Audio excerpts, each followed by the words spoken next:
What if a single short sentence, repeated gently and faithfully, could shift what you notice, realign your priorities, and slowly change the habits that shape your life? Welcome to Beyond the Mind. Today we explore passage meditation, a deceptively simple practice that Eknath Easwaran popularized in modern times, but that sits in a long lineage of Vedic and bhakti repetition. Passage meditation asks nothing mystical. Choose a short, meaningful passage and repeat it with attention each day. Over weeks and months, the repetition becomes a quiet director of attention, biasing perception and making some choices easier and more natural. In this episode, one will show you why this works from a psychological and neuroscientific point of view. Tell a real feeling story of a busy teacher who used one passage to reshape priorities across a year. Explain how to choose a passage and how to practice with clarity. Describe how to integrate the practice into daily life. Offer a 4-week starter plan. And close with careful safety notes and suggested readings so you can verify every claim. Passage meditation is not a ritual of escaping life.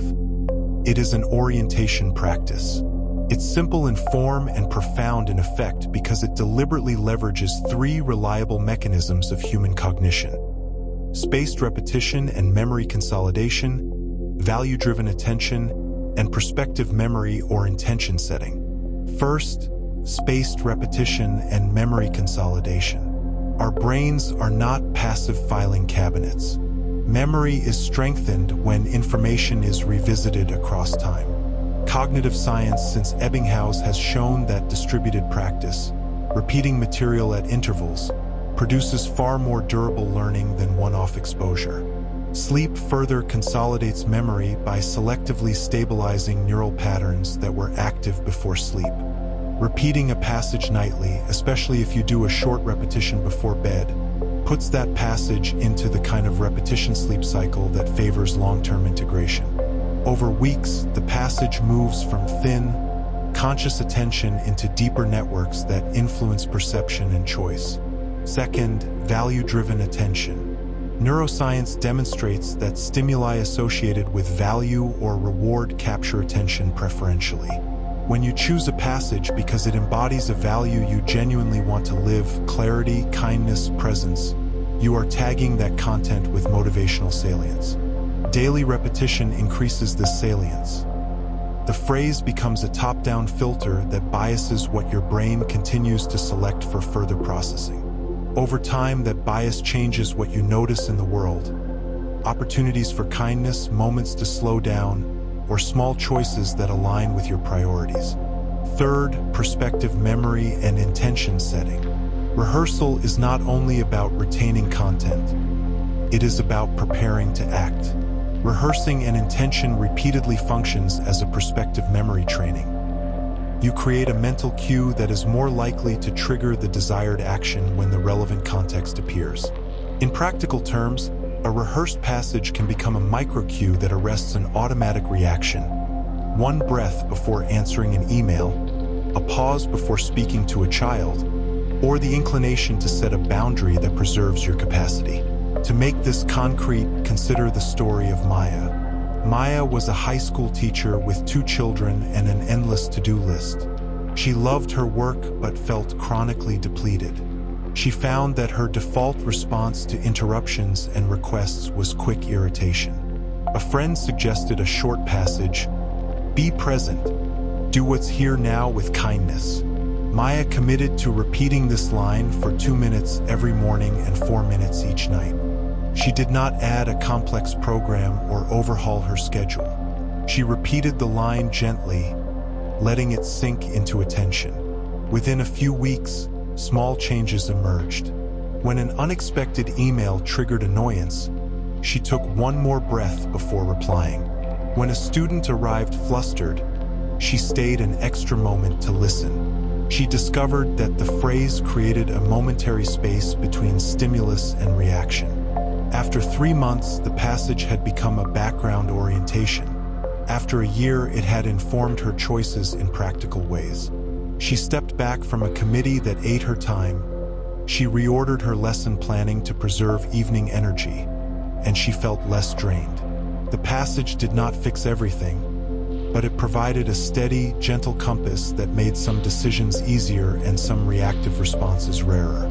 If you want to try passage meditation for yourself, here are practical guidelines to choose a passage and a clear way to practice it so it becomes an effective orienting tool. Choose a passage that is short, positive, and present tense. Aim for a line roughly 8 to 40 words long. Short phrases are easier to hold and repeat. Select language that resonates emotionally and ethically, words that feel like the person you want to be rather than an abstract ideal or a negative prohibition. Examples include, be present, do what's here now with kindness, I act with clarity and compassion, and let quiet attention guide my hands and speech. Use language that you are willing to live with. If the line feels foreign or performative, choose another. Practice mechanics. Posture matters, but comfort is primary. Sit upright with a relaxed spine or lie down for an evening repetition if you prefer. Begin by speaking the passage aloud once, then whisper it, then repeat it silently. Engage multiple channels, auditory, motor, inner speech to strengthen encoding. Allow a natural rhythm. Do not rush through the words.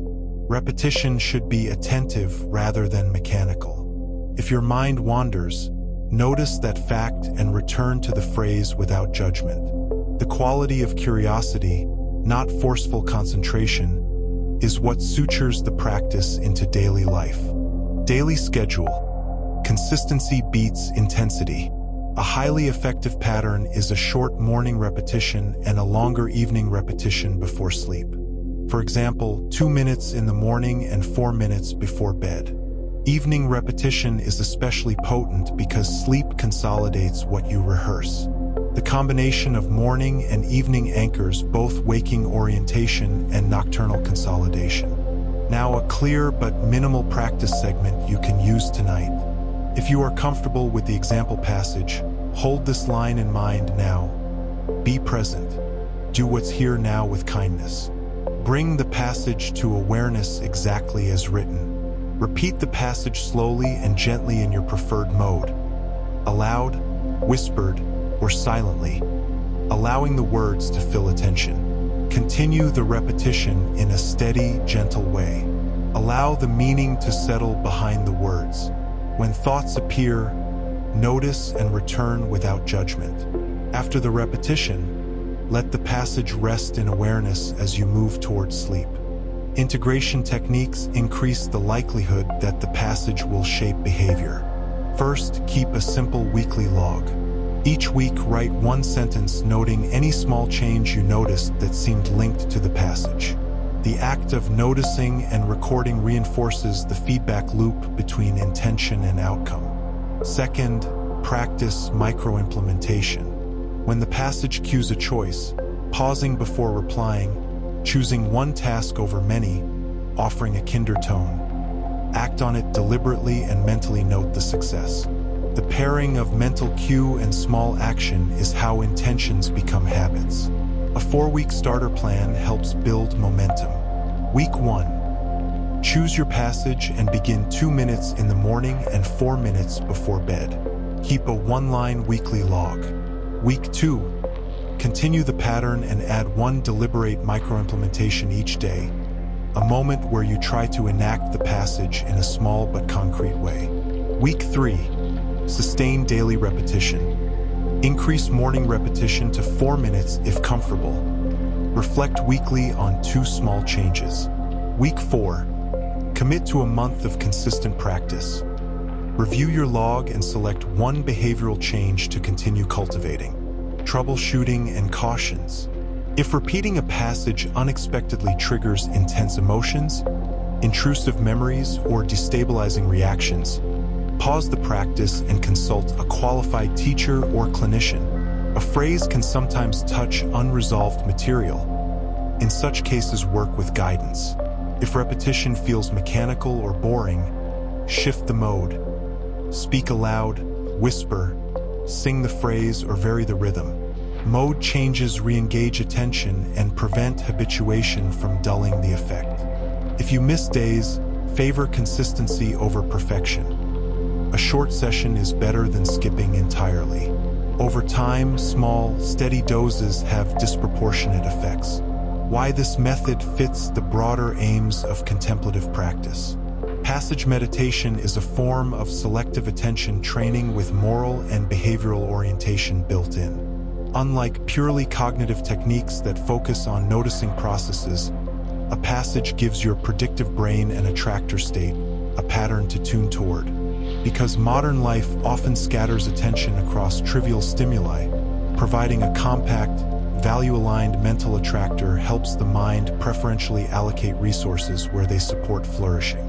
This is not magic. It is the interplay of repetition, motivation, and habit formation. If you continue, consider simple measures of progress. Note subjective markers such as ease of attention, frequency of impulsive reactions, and quality of evening recovery. Track sleep onset time if you wish, and notice whether decision fatigue decreases. If you use heart rate variability or other biofeedback tools, you may track physiological correlates of calm over time, but subjective markers and behavioral changes are the most direct evidence of the practice's effect.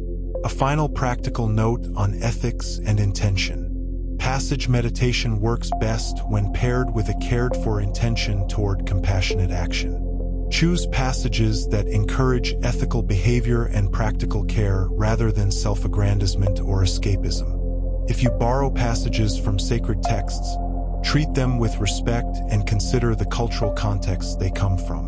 The practice is not about proving beliefs. It is about shaping attention so that day-to-day choices are aligned with what you genuinely value. If you try passage meditation tonight, pick your phrase, repeat it gently with care, and keep a weekly one-line log for a month. After 4 weeks, review what has changed in how you spend attention and energy. If you find this helpful and want a printable one-page passage template, a downloadable 4-minute audio track, or a short journal template to track shifts, ask for the protocol and I will prepare those resources. If this episode served you, subscribe to Beyond the Mind for more explorations that blend ancient practices with modern science. Like the video if you learned something new, and tell us in the comments which passage you chose and one small change you are testing for. Practice with kindness, and let repetition be the quiet shaping force that helps you show up more fully in life. Selected readings and sources you can check for verification. Eknath Easwaran's writings on passage meditation. Classic work on spaced repetition and memory by Hermann Ebbinghaus. Bjorn Rasch and Jan Born on sleep's role in memory consolidation.